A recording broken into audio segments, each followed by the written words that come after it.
Don't miss The Marvels in theaters on November 10th and see where the Marvel stories all began when you watch Captain Marvel, WandaVision, and Miss Marvel, only on Disney+. Plans starting at $7.99.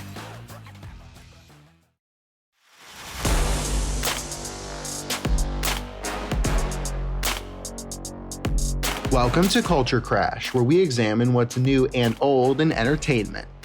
Since 2018, writer-director Mike Flanagan has created 5 horror miniseries for Netflix: The Haunting of Hill House, The Haunting of Bly Manor, Midnight Mass, The Midnight Club, and now his latest, The Fall of the House of Usher. Flanagan is one of my favorite directors, so I've checked all of them out and think they're all worth your time. This latest one, though, is really something a bit different in a way that impressed me. Hill House and Bly Manor were classic examples of dread and terror in storytelling. Midnight Mass was something of a psychological horror masterpiece, and The Midnight Club was a spooky YA series that reminded me something of Goosebumps. But The Fall of the House of Usher is more what I describe as black humor by the way of horror. There is some gruesome, show-stopping horror set pieces, but the show as a whole is actually a satire.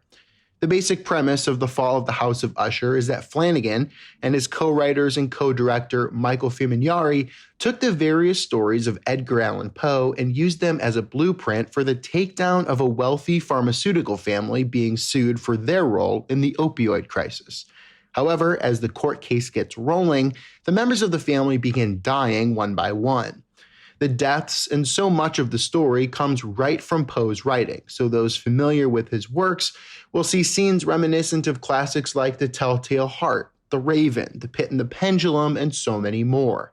As has become tradition, Flanagan brings along most of the actors from his past projects, and this series also adds Mark Hamill to the mix.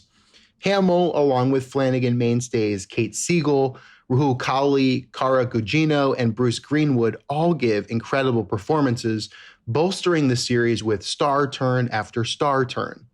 Like so many Flanagan series and movies, I came for the atmospheric horror and the adaptation of a classic work of literature, but I stayed for the phenomenal acting and the deeply empathetic and emotional writing.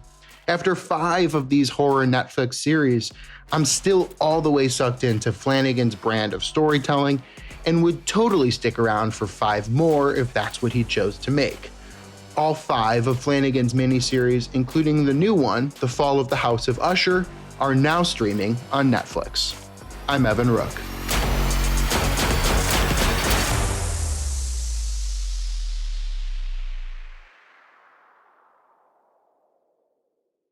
The United States Border Patrol has exciting and rewarding career opportunities with the nation's largest law enforcement organization.